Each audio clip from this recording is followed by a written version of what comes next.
This weekend, January 22nd and 23rd, 2022, Acid Horizon will start its 1,000 Plateaus reading group with the Plateau Introduction Rhizome. There's still a chance to join. All you have to do is join us on Patreon. Subscribers at all levels will be able to participate. And even if you can't participate, you'll still be able to view the recordings. There will be 2 sessions. All the information you need will be linked in the show notes below, or you can just visit our Patreon account. Now might be a good time to subscribe to Acid Horizon on Patreon or support us in any other way, such as purchasing merch from our merch store, or finding our blogs, or following us on social media, where you can share episodes with friends or others who might be interested. Whatever you decide to do, we thank you for supporting us. Now, on to today's episode. Welcome to Acid Horizon, the Theory Podcast. Today we ask, is it possible to liberate work? Is it possible to rescue work from the imperatives of productivity and capitalist societies or under real existing socialism? Today, we look back at the work of Tony Negri and Felix Guattari, in which they attempt to answer this question while also attempting to formulate a new meaning of the term communism in view of what they perceive as the excesses of real existing socialism of their era. We will unpack a few of the arguments in an effort to rediscover something useful in this unusual but optimistic text. On the show today, we have Matt, Will, and Adam. So Matt, would you like to begin by offering a short introduction or a summary to the text? Sure. So I don't want to go into too much detail, but I want to flag up a few interesting things about this. So firstly, that it was written by Felix Guattari and Tony Negri. When Negri was arrested in Italy under some quite severe charges related to his activities as a communist leader and intellectual, it was Guattari who essentially helped him seek asylum in France at the time. They considered themselves political allies, and they worked together on a number of political movements. Deleuze was perhaps less involved, but they certainly knew each other at the time. This book was written also in 1985, so in the French, so 5 years after the publication in French of 1,000 Plateaus by Guattari and Deleuze. So one of the reasons why it's quite interesting is that a number of more recent academics and scholars probably tended to elide some of the political implications of 1,000 Plateaus in favor of some of the, possibly some of the earlier chapters, which are less obviously political. And when you read this text, written only 5 years later by Guattari, it's clear where the politics stand. I mean, the name itself should give that away, but the content itself backs that up. So it's interesting for that reason. The other reason it's interesting, I think, is that a number of the ideas developed here, as Negri and Guattari sort of collaboratively worked together to put this, to produce a kind of coherent text authored by two individuals. A number of the ideas here, I think, are early forms of what you later find in Hart and Negri's Empire. One example being that in this book, they invoke the concept of integrated world capitalism. They say in a later postscript written, I think, for the English version, if I'm correct, that they hadn't fully developed this idea in the text. But again, there's 2 interesting things to point out there. One, which is specifically on that concept, which is that it has to do with the idea of real subsumption. And we can go into this later, maybe, because it comes up a lot in Negri's work. But it's a concept you find in Marx, in the unpublished chapter to Capital Volume 1. And then the more interesting thing, I think, is that it's a slightly more early rough draft version of the concept of empire that Negri develops in the book of that name with Michael Hart in 2000, so 15 years after this book. So the context is also that, writing in 1980, there's simultaneously the difficult position that Negri's in relation to Italian authorities. But the reason why he's in that position in the first place is essentially the Italian uprisings, protests, riots, etc., of 1977, which was it sort of followed a lot of the autonomist playbook. It was relatively spontaneous, worker organized, and explicitly rejected the politics of representation, of reformism, and also of the kind of socialism that the Soviet Union in particular sought to represent. So this book, written by Negri and by Guattari, is interesting, I think, for a whole range of reasons. There's a historical context of what it says about the Italian situation at that time or around that time, what it says about Deleuze and Guattari's work as we read it back after this, and also looking forward a little bit, what it says about Negri's work later with Hart. I think that's most of it, but if anyone else wants to add anything else to that explanation, then please do. I think it's probably best to just kind of explicitly say what Negri was being charged with and why he was being persecuted. He was essentially charged by guilt by association for being allegedly being an intellectual sort of political wing of the Red Brigades in Italy, and they had later on in the 70s, around 78, 79, committed some sort of terrorist acts against the Christian Democrats, and I think assassinated one of the higher tier leaders. And you can see particularly the Italian context in this text by talking about particularly how Negri critiques the idea of terrorism or terroristic adventurism or terroristic action as a political force. And this could be a good way of developing one of the main notions of how Negri and Guattari articulate this idea of communism as particularly oriented around world peace. And not in a particularly hippiest sense, but in deactivating the machines of war, interrupting the way that global war and global Cold War and global threats of nuclear terror keep the entire system going. And he is very much against this adventurous notion of terrorism, even going back to arguably the Trotskyist line of terrorism as a political force. And ultimately, I think you can sort of see that as correct, given how after the revelations of places like Propaganda Due, these Operation Gladio, these US-backed fascist forces meant to be doing false flag operations and sort of stifling various terrorist activities in what the Italians would then call the years of lead in the 70s, shows how this sort of communism is formative on Negri's own work. And Negri is partially writing this from prison. He is writing it from prison. It ends with him signing off from a prison in Rome.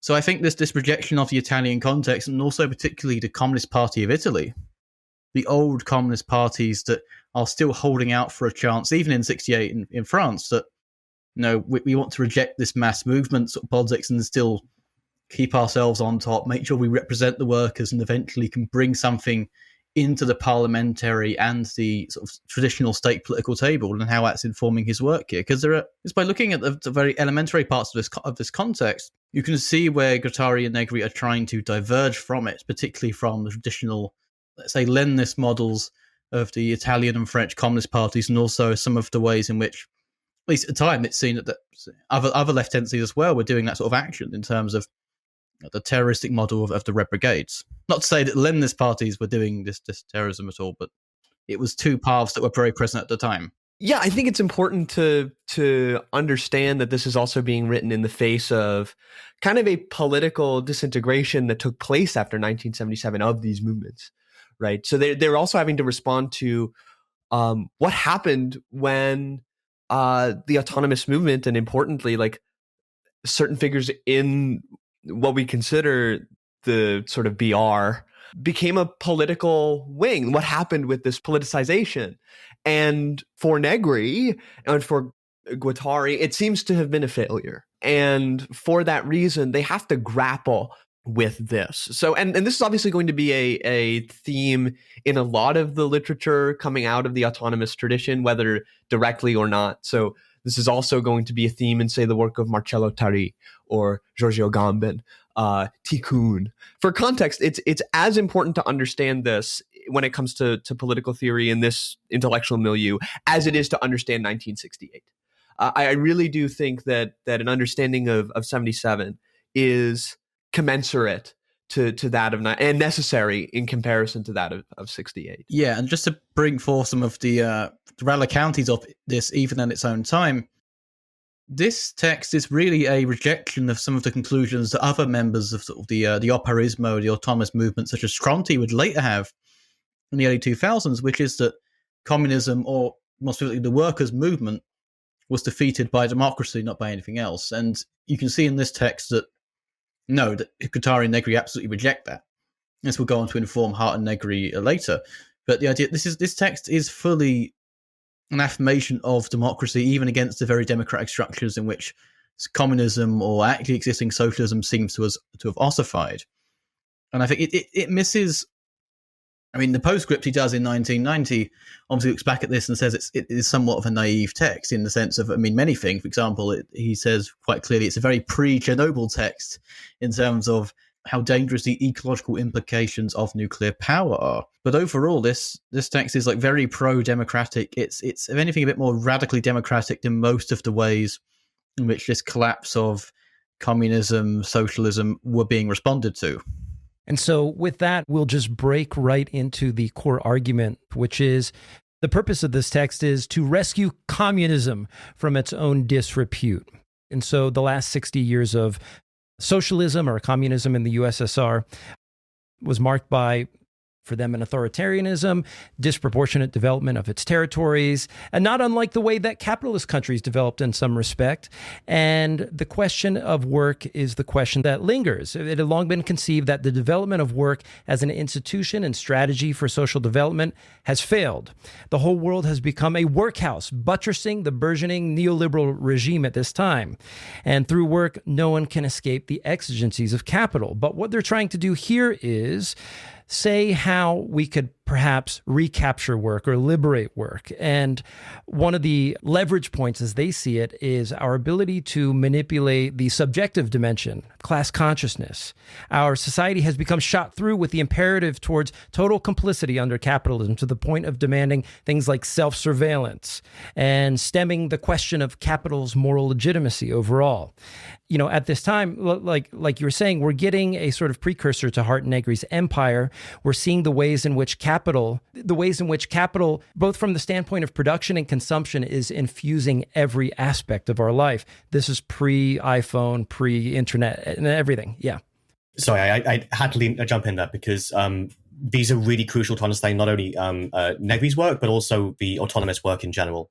So the idea of the this sort of collective capacity to revolutionize the idea of what work is central to autonomous thought. It comes in particular from a concept you find in Marx in the Grundrisse called the general intellect.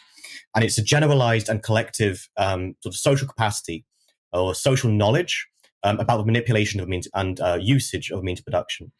You don't really find it, at least as far as I'm aware, and I could be wrong, very much in Capital, at least Volume 1, I'm familiar with. But it's a quite important part of the Grundrisse. And many of the Italian autonomists felt it was very important to study the Grundrisse in addition to Capital.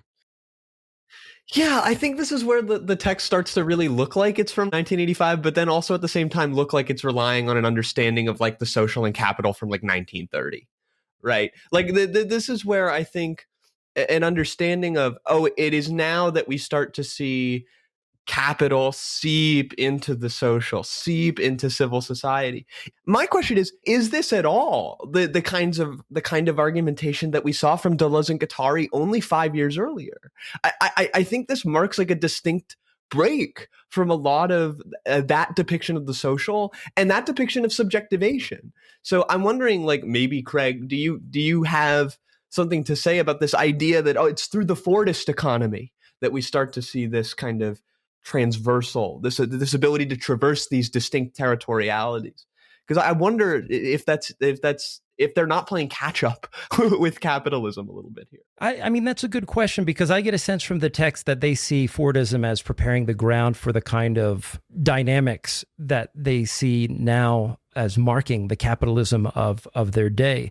It's hard for me to read a text like this and just not look back and read the contemporary through it, especially seeing how far gone we are. The kind of notes that I was taking during reading this are coming out of another semio textbook, Dividuum by Gerald Ronig, where the implications, I would say the negative implications or the externalities of society becoming the way that it is becoming, at least in terms of the way that Negri and Guattari announce it, are fully fleshed out in this other book, Dividuum. You know, the idea that, for example, like just being online and perceiving ourselves as, you know, having downtime or having free time and being online, we are in a state of interpenetrated productivity and consumption 24/7.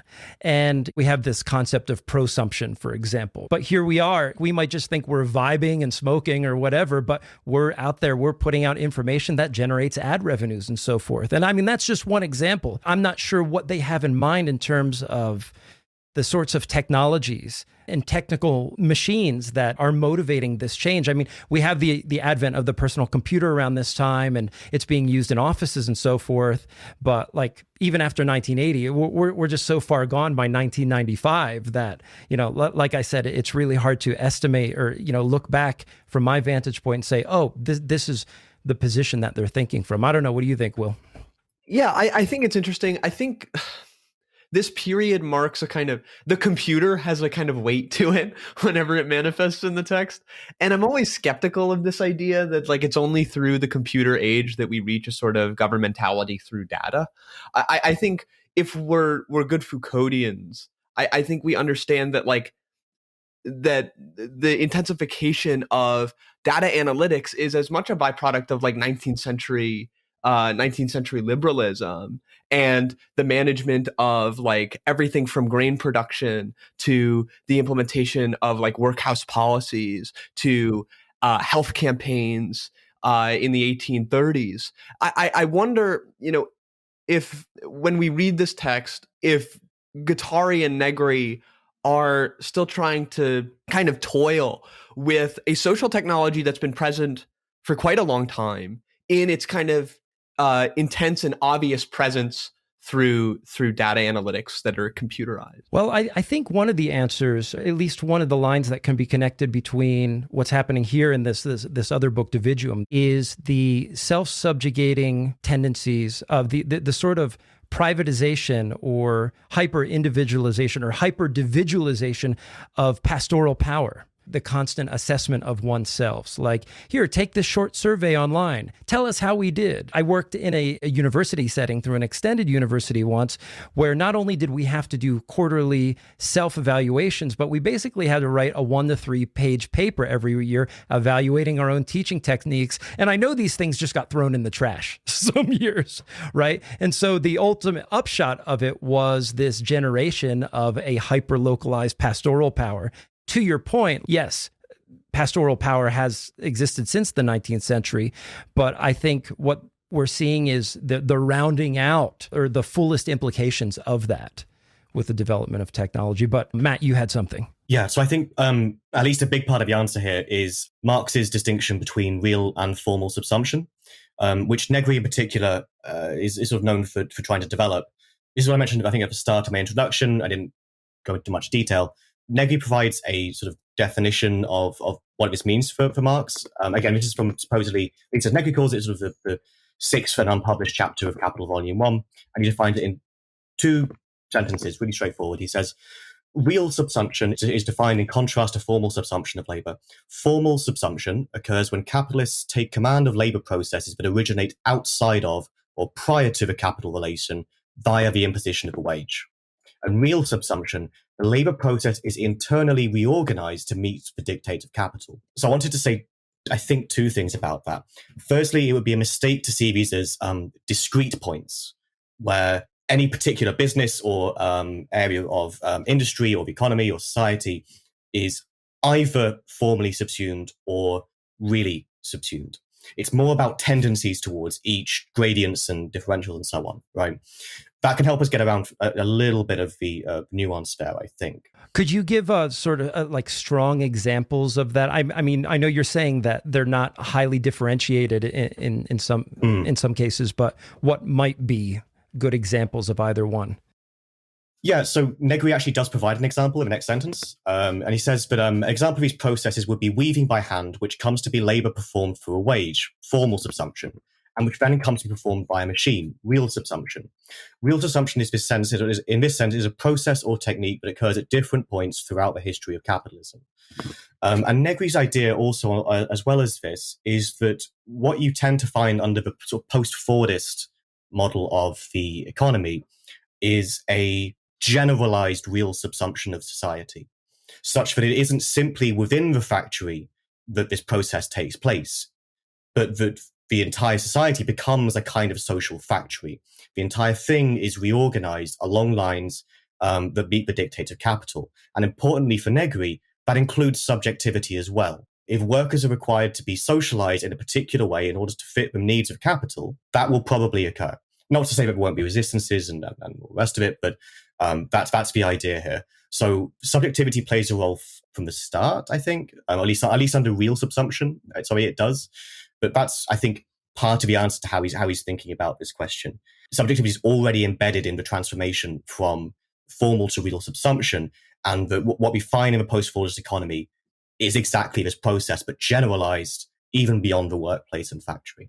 I'm concerned about this idea that of these territorialities, the factory and then the social. I mean, I'm butchering this, and that's a vulgar term to use here, but I'm worried about this territoriality and the temporality of the Fordist economy, because I think most liberal theorists of the 18th and 19th century already believe that the latter isn't that the former isn't possible without the latter, right? Like whether it's Ferguson on the English and French civil society, or even Adam Smith, the functionality of the economic person is predicated on a promotion and production and an entire social milieu that is already conducive to it.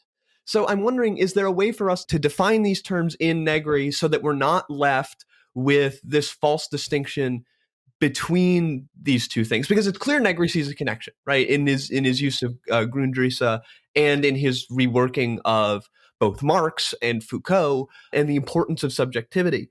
But I'm wondering, how necessary is it for us to pin this on the Fordist economy? I think the idea is that it's not simply that alterations of forms of power exercise power over subjectivity at one point only within, let's say, the factory, and then at a certain point becomes generalized. Now, this is me reading into it a little bit, but I suspect part of what it's meant to explain is a range of phenomena that most Marxist thinkers over the 20th century also pointed to, which is that there is some kind of gradual but discernible alteration in society, in subjectivity, in the ways in which we understand work and family and all the rest of it. Some of them call it perhaps alienation or reification or what have you. A number of thinkers have different words to describe this thing.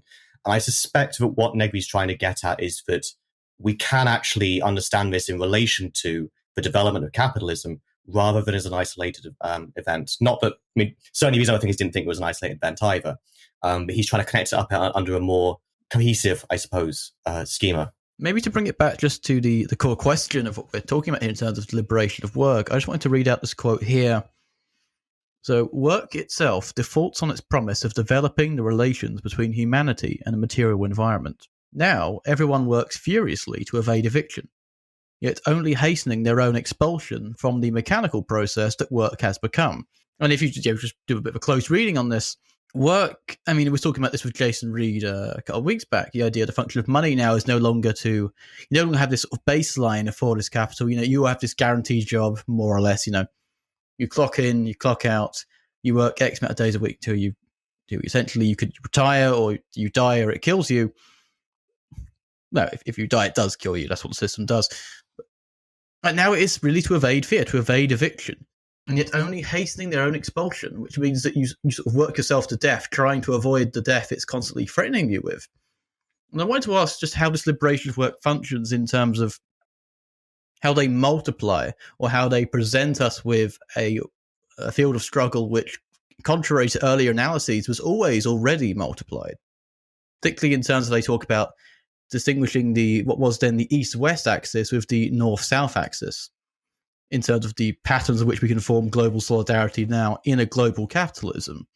I think it is very tempting to think of this as a kind of a description of Foucault's boomerang, the idea that the colonial forms of repression end up coming back to the imperial court insofar as it's a globalized production. But I think maybe you could even read this stronger than that. And I think you should, in a manner, for example, our conversation with Ariadne a while back, in that it was always bigger than this. The Fordist economy always had to rely on the very stuff that got capital started in the first place, which is the extraction of labor and value from the bodies enslaved in the very materials that got to the factories in the first place.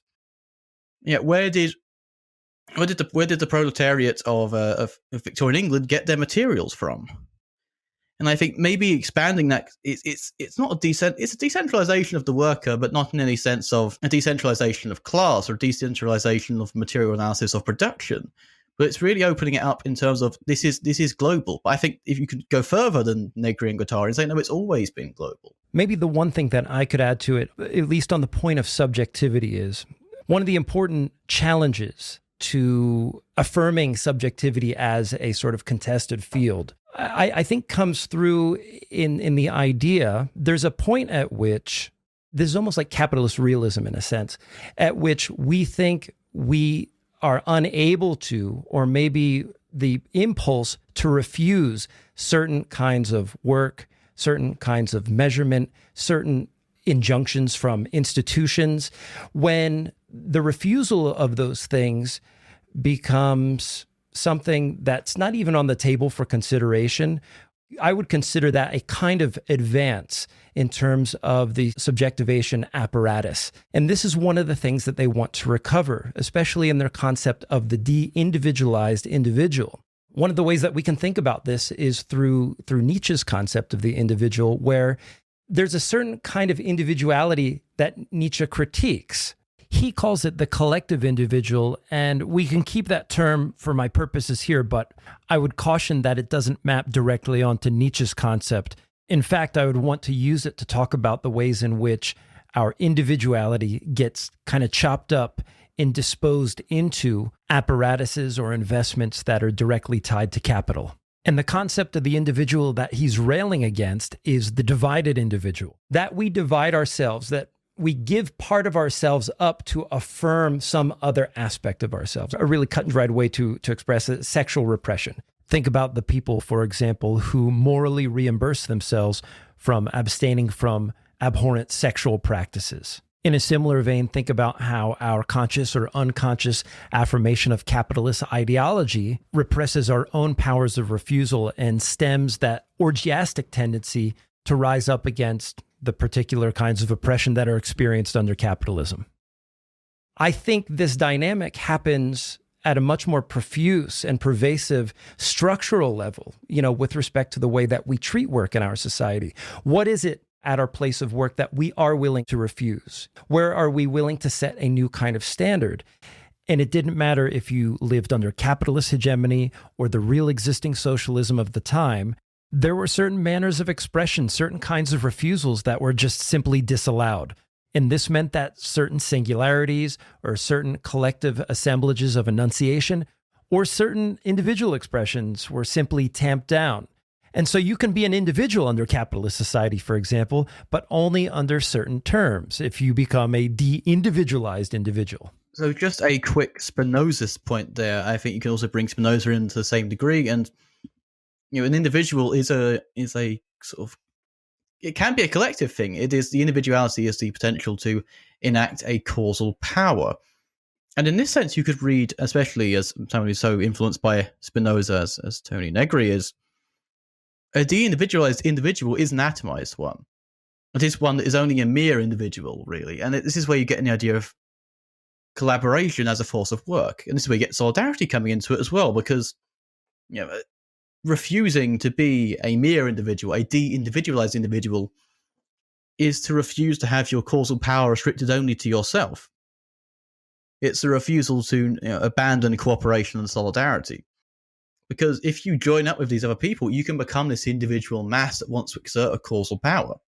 If one person gets fired unfairly, you can shut down the entire factory if you get together, if you refuse to remain as a mere individual. You join this union of selves enacting a causal power. You become a demos exercising its kratia. You become a kind of a union of selves, let's say, a union of egos, acting in collective self-interest for the interests of all of them as a cooperative body. We've been talking already a little bit about work, the organization of work, liberation from it. We haven't, I don't think, yet got to the meat of this, which is that, so for Negri at least, but I think clearly for Guattari as well, the refusal of work is a vital part of any communist practice they're willing to endorse. And there's specific reasons for that. And it might look like a contradiction if you know anything about like Hart and Negri's later work, right? But it's not, I don't think. And I'm going to try and unpick this. And Will's going to stare me down as I try this. So the reason why the refusal of work is necessary is that it's not liberation to work, it's liberation from work. Right? And that's key for them. Marx explains in detail very early on in Capital Volume 1 exactly why increases in productivity of the means of production don't lead to a shorter work day or a shorter work week even. Structurally, and for the very logic of capital which it runs, it won't happen, right? And so Marx considers the struggle for a shorter work day, shorter work week. He considers that absolutely vital, and I think he calls it a prerequisite for freedom. It seems to me, at least in this text, that Guattari and Negri are following a similar line of thought. It's not fully developed, I don't think. But the idea is something like this. On the one hand, refusal of work becomes vital for that exact reason. Because what it does is seek to challenge the idea that the gains in productivity need to be reinvested in ever higher levels of production. And I think that feeds into their later reflections on this work when they talk about ecology and implicitly climate change, I think. The idea that there is another way of thinking about what we can do with the results of the productive process, call it, right? On the other hand, if there's going to be a productive process, and maybe that's an open question, I'm assuming, then the question is how ought that to be managed? And their answer is along radically democratic lines, basically. And in particular, I think the idea is that the engagement in the refusal of work as a political action in which individuals and groups engage in could, or at least can, produce a new understanding or a new attitude towards how we think about all of this. So the question is, what do we do with these machines which make the stuff which we basically require to live at this stage? And they have ideas about this, although a little bit unclear, I think, in this book about really what they add up to. But yes, I think it's partly about refusal of work. And one of the reasons for that is how it changes people's understanding of what the place of work is, what work is, I suppose. And then the question arises, well, what can we do with what we have? Marcuse, in One Dimensional Man, talks about how for all of the technological development, that these supposedly developed, civilized, capitalist, liberal nations have been able to create, what did it create? Nuclear bombs, more effective ways to kill each other and destroy our planet. And I think that's one of the sort of basic communist impulses here is, or at least, well, again, I'm assuming that that's a sort of basic communist impulse. It's certainly a sort of Marxist impulse, I think, is to say, what is it that we could be doing with all this stuff, but we're not, basically. I think that's the idea here. So that's a partial defense, but I'm having to be a little bit careful about that one. There's one thing to point out too, which kind of appears as an antinomy in this text, which is, Guattari and Negri acknowledge that the activity of work is a kind of sensuous activity through which ties of solidarity are built. The caveat being is if we are unable to refuse work, certain kinds of work or what have you, within the context of the creation of that solidarity, then, not only do we fail to affirm any emergent singularities, but also it then leads to us falling victim to the kinds of axioms that build nuclear bombs in the end. Right. And so this is why, from a practical perspective, from the perspective of raising class consciousness, for example, maybe at this point we can all agree that the role of refusal, not only of work, but also forms of subjectivity, ideas that we have about ourselves and our world, if those cannot take shape in some sort of palpable and meaningful sort of way, there's not going to be an advance to any notion of communism that comes after Guattari and Negri through this trajectory. Absolutely. A subject has to refuse. Refusal is a subjective as well as a material act, and subjectivity and materiality are not by any means opposed. An example I was thinking of, just thinking about the north-south axis and liberation of work through the refusal of work, I was thinking about the example of the early 70s of these Scottish workers who essentially refused the work of fixing up and repairing the planes that were going to be used by Pinochet's government. That's you right. can see by a simple refusal of work which is made possible somewhat by global capitalism becoming not simply prevalent, because it always has been, but explicit to the subjects, not only in itself, but also for itself, to put it in the Hegelian terms, which are always correct to use. It was that which allowed them to have solidarity with this singular event, which was the Chilean coup, this concrete event happening in the world, and they could simply use the network of integrated world capitalism. Essentially, at this time, I think it was mainly just four guys saying no. Hyper-specialized workers could say no. Refusing that work brings the North and South axis completely into question. Yeah, I think though that when we talk about refusal, these nodes are still ones at the point of interception. An act of absolute destitution must take place. This isn't necessarily some sort of immediate formation of something that produces a productive activity that makes one worthy of being a global citizen in the more contemporary Negriist sense. To me, I still see this, at least this example, which I don't know much about, but this example of intercepting this process of production and breaking it down just at its weakest node, which is the necessity for like a hyper-specific act of labor. I still see this as an act of emptying out. I wonder where this lines up with their question of complete socialization and understanding the totality of global citizenship as it relates to productivity. For me, that's still an act of destitution. They agree. Negri says this in a letter appended at the end of this, written a few years later after this book. Destruction of the existing order of things is the prerequisite for our capacity to imagine something else. Destruction basically has to come first. He says this explicitly in that letter, so I think he actually agrees with that. At least at this stage, maybe by empire or something, that few changes. But yeah, I mean, like the concept of refusal of work changes in Hart and Negri in the 2000s, and while I think it's important, I don't necessarily think it's important for this text and understanding their conception of the multitude. And I'm wondering now if we can talk about the importance and the manifestation of plurality here, and what is new in this text, in this period in the history of communist thought, of the affirmation of plurality.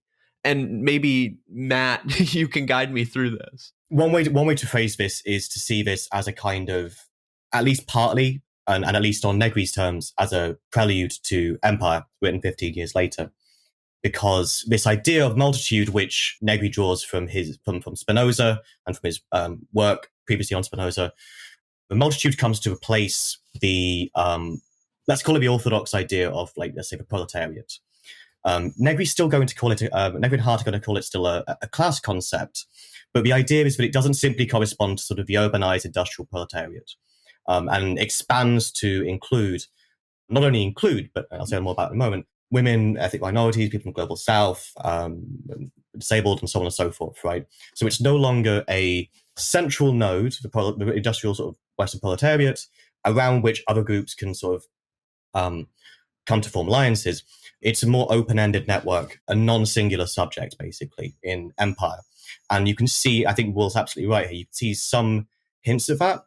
And I also don't think that's, at least we see it here, I'm not going to go so far as to say that there's a direct link between Empire and, A Thousand Plateaus, but you can certainly see ideas of this already bubbling up in A Thousand Plateaus, partly through the figure of a rhizome, but also in the later chapters, the more sort of explicitly political chapters. I think the plurality here is key to thinking through in the legacy of 1977 and so on. What is there a revolutionary subject? Does it even make sense to speak of this in the singular anymore? I think that's the idea. There's actually a very nice section on page 18 where they make the distinction between molar antagonisms and molecular proliferation without invoking the sort of go-to examples as to why real existing socialism was troublesome. It's interesting that they bring the concept of the individual back into this text. It appears quite often, particularly this little blurb here on molecular proliferation. This could be a whole episode that we do at some point. What is molecular politics, a molecular revolution? But this displacement of the revolutionary subject, not as something as pointed or isolated as the worker per se, something like situations that span various degrees and dimensions. The molar, like what are the kinds of struggles that we're going to fight on the top end? Workplace exploitation over a large region such as a nation, for example. The other interesting thing is this idea of molecular proliferation, where they say on these isolated instances of struggle into the outside world in which singular struggles irreversibly determine, transform the relations between individuals and collectivities on the one hand, material nature and linguistic signs, meanings on the other. And you can tell the influence of Guattari there with the semiotic dimension of things. But I just think how it's interesting that they are putting a priority on subjectivity, subjectivation, and are looking to specific events as being equally important, I guess you would say, to these sort of molar movements that might involve party representation versus a minor politics which does not depend on those kinds of structures in order to articulate itself. Yeah, I wonder though if this is precisely where I start to fall away actually from the text is the next move, which is to say that it is in the molecular proliferation that we find marginality, and then through marginality we can then return back to the interest and will of the majority. And what I appreciate about this text is I think it's a fundamentally metaphysically rigorous understanding of the democratic process. It's not entirely reliant on sort of a parliamentary structure to exist prior to the depiction of how interest manifests. But what I find at the end of the day, and maybe we can work through this or not, maybe it's just a point of aporia and opposition here, is that this idea that marginality must then be recentered is one that I think can become a problem. This idea that, well, one must listen to this group or that group because, in fact, their interests might align with that of the majority. And I find that desire to make a sort of justification for forms of life is one that I think in the end will, and I'll use a term that I always hate using, reify some of the elements of, let's say, the Benthamite depiction of political interest. And I wonder if there's a way for us to get around that in how we read this. So just to sort of restate this for me, I'm not too sure what the Benthamite conception is and the like, but is the critique of marginality, or how they depict marginality in this text, is it essentially a kind of an injury to one is an injury to all kind of thing? Or at least on the metaphysical democratic aspect, the liberty of each is the liberty of the most marginalized is tied to the liberty of majority, because any such power that exists that can produce marginalization will eventually be applied to the majority. It has that potential to do so, and that's what makes it hegemonic. So it makes it a governing force. And we can see this with the pandemic, for example. I mean, social distancing has been imposed on the marginalized for far beyond this in terms of what spaces they're allowed access to, what clubs you can go to, what spaces you can work in, just disability access, racial discrimination access, and so on and so forth. There is that sense of marginalization already at work. And I would defend that text so much on that level, insofar as ultimately that is what it boils down to. You are as free as the most marginalized insofar as that power exists. And there's almost an argument for self-interest in that sense. There is a self-interest in total liberation, even though it's not immediately, it will never be immediately available to people who don't quite understand the entire integrated world system, which all becomes an entire factory. The same processes are operating at different degrees upon various different kinds of body and various different kinds of subject as these productive forces start to constitute them in those ways. I just wonder if their concept of singularity heads off or preempts the sort of worries that you might have about marginality. The notion of singularity is much more expansive than the individual, but it includes the individual. It includes smaller assemblages of individual. So we could talk about marginalized populations, for example. I think that's the long and the short of it. I understand that worry, but I don't see where you think it's imperative within the text, where we must bring them into the I think the question, for them, the potentiality that, and remember, when I say marginality, I don't mean in like the conventional sense of the marginalized in this sort of contemporary political notion of subjugation. But this marginality and this is on page 43, that every marginality, by placing its stakes on itself, and this is where we get the notion of the singularity, is therefore the potential bearer of the needs and desires of the large majority. And it's this concept of bearing the desires, like the 17th century soldier that bears the totality of the social realm that they are beneath, even in their presence as just one, fusilier, right? That I think is not necessarily a large ascendance away from the very kinds of social formations that, let's say, the most basic forms of liberal governmentality are predicated on. The way that I read that is, and I'm not saying you're wrong, that could be like a good criticism of that, but the way that I see it is that sometimes the marginal, it's on page 43, you said? I just want to go to that section. Every marginality, by placing its stakes on itself, is therefore the potential bearer of the needs and desires of the large majority. So the way that I heard that when you read it just now is that there's a way in which individuals, marginal groups, and so on and so forth can be articulations maybe of larger repressed desires that don't poke through, perhaps, and that these are flashpoints of the ways that maybe society at large is and can develop. I hate to use the word representative of a kind of desire, but I like the idea of there being a flashpoint where a certain locality or a marginality might be a sort of a crack in the machine where, certain revolutionary potential kind of bursts through the seams. Will's right to flag that passage, actually, because I think that's either an undeveloped idea or an underdeveloped idea or highly imprecise language, because bearer sort of suggests a sort of, a mode of political representation, right?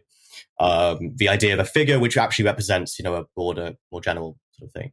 I don't think that's what they're after. There's at least 4 or 5 passages in this book where they openly and explicitly attack the idea of political representation as essentially obscuring a more basic democratic process, which I think is not democracy for them, or at least for Negri, is non-identical with sort of liberal or bourgeois documentary.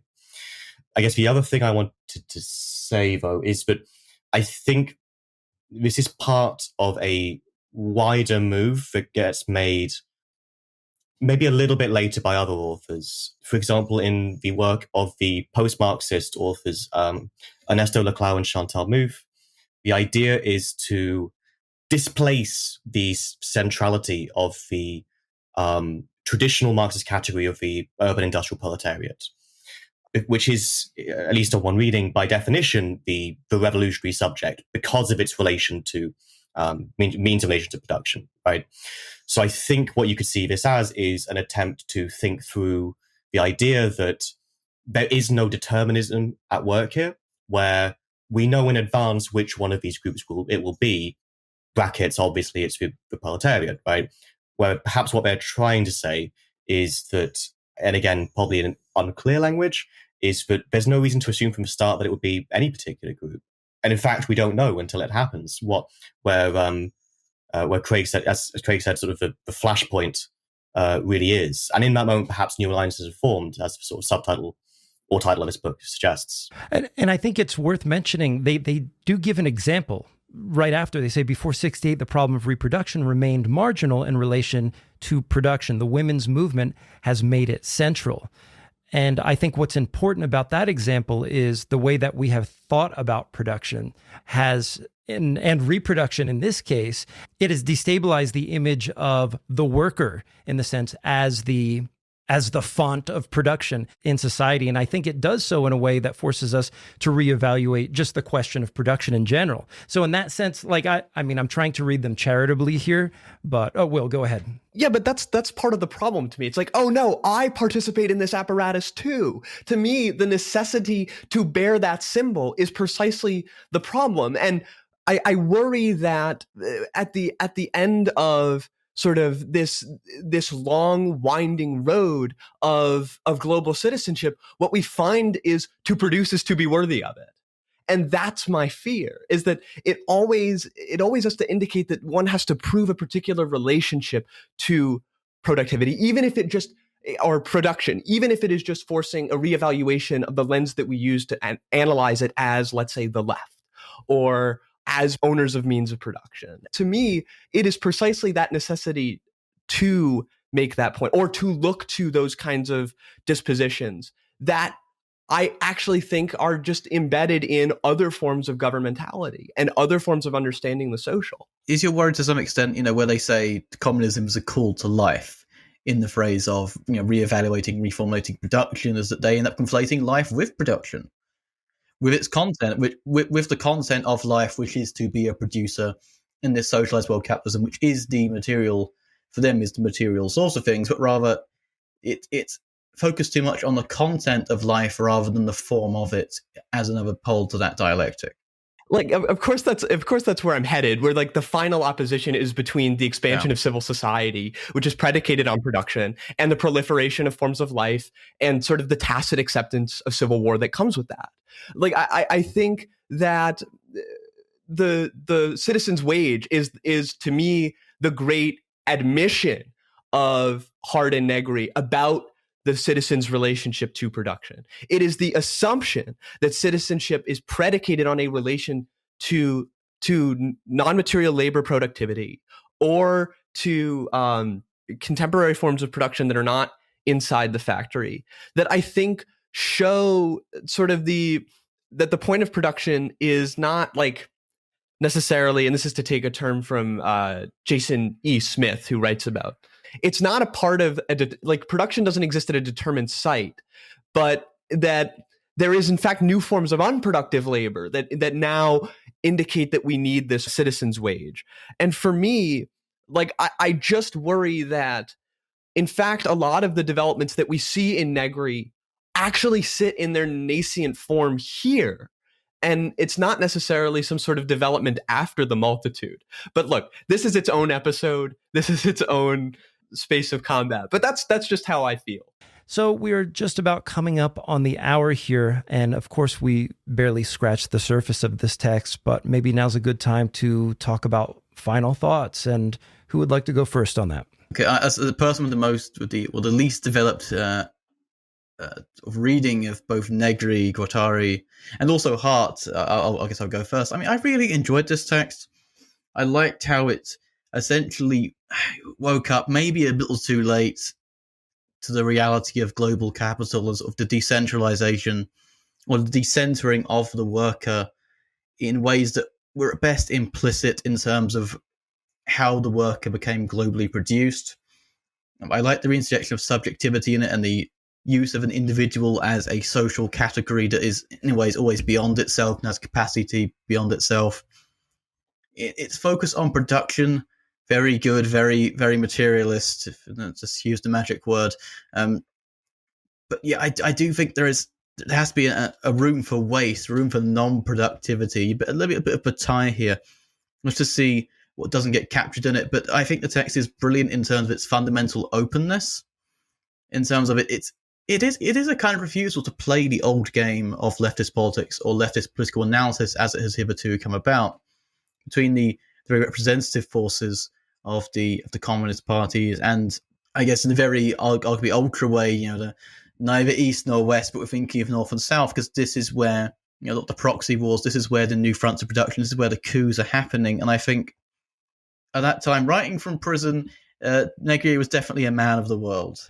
I mean, I guess I'll go because then we can let Matt close, because this is the thing where he has, I think, the most significant handle on it. Obviously, I'm critical of the work a little bit, but what I really do appreciate is the understanding that fundamental opposition can't just be, and I'm going to use the word again, predicated on a class identity that already from the get-go reinforces and strengthens a power relation, right? That one has to take up the subjectivity handed to them as a proletarian laborer. But in fact, opposition to work on command, in fact, can have an expression of a will that goes beyond just the old form of class relations as it had existed in Marxist analysis in the early 20th century. So I think what there is in this text, and I think what there is in a lot of Negri's work, is both this openness, right? This desire not to just concede everything, which I think a lot of leftists do, especially like some that I might find myself, let's say, more sympathetic to, tend to just concede everything. And Negri is not willing to do that. He's never been willing to do that. So in a certain sense, there is a sort of an openness that isn't just like a metaphysical one, but it actually an argumentational one that regards the future in a very important way. Whereas we see Edelman and so many others saying that, in fact, what we need to do is radically foreclose on this future. Negri is not willing to do that. So for that reason, I think he's a necessary voice, and that he should be able to leave Italy. I think it's kind of strange that's still an issue. But anyway, yeah.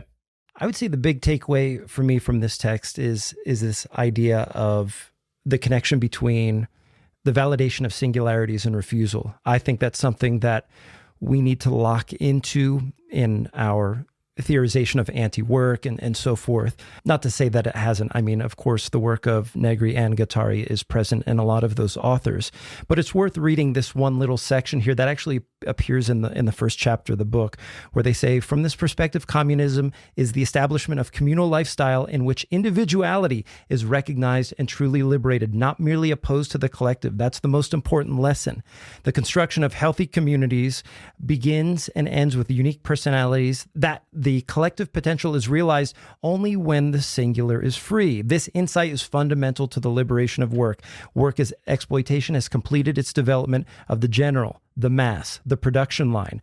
What is now possible is to tap into the potential of the individual creative energies. Now, the caveat that goes with this, some of the examples that they give in the ways in which we become free in this new world of work have already been co-opted by capitalism and its recuperative mechanism. The challenge is, how do we get that refusal piece into the praxis, right? Not only at the level of unions. How does that happen at the individual level, and how is that validated when it's just one person, or when it's two people, or when it's people of a certain community, or what have you? And so I think any further development of this line of thinking begins from there. That's the sort of springboard that we're left with here. But Matt, go ahead. Given I'm supposedly like a resident Negri defender, he's logged on.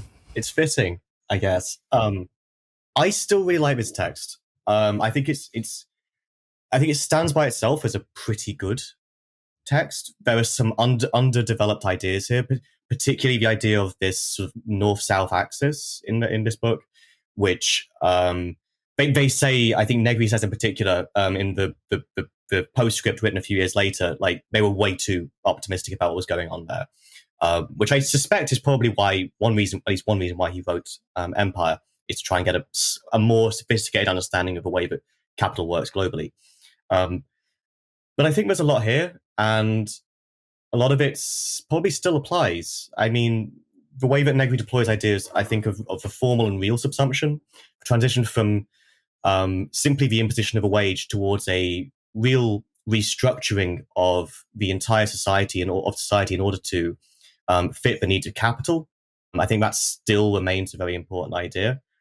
And I think you can see all sorts of connections with the collaborative work of Deleuze and Guattari in trying to think through a idea of a revolutionary anti-capitalist politics, which neither seeks state power and therefore, in a sense, re-engages either the same or a new war machine, and also without submitting to the already, they think, outdated ideas of the communist political parties they are used to, which themselves, I think they say a number of times, reproduce the exact same logic of both capital and the state they want to escape.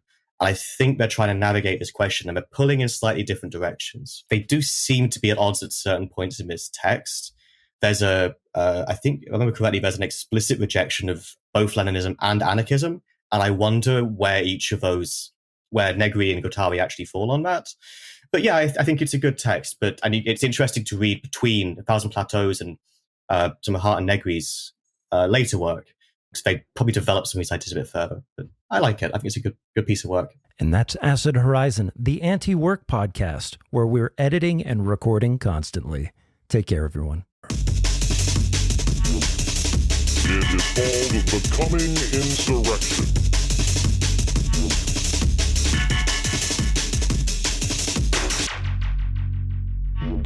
War. What we are starting is a war. The sacred conspiracy.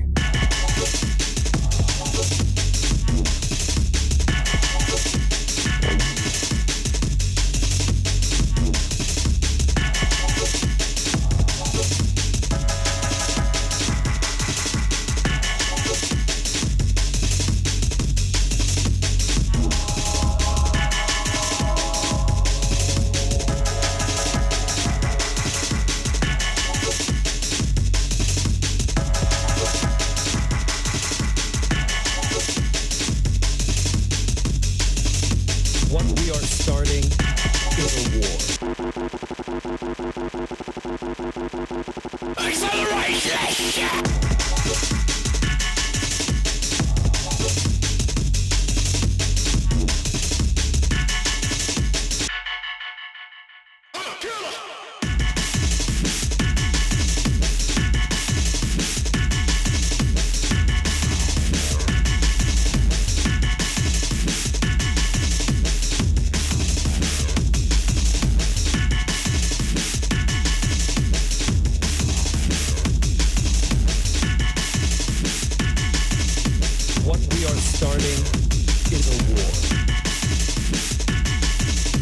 What we are starting is a war. What we are starting is a war. What we are starting is a war.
What we are starting is a war.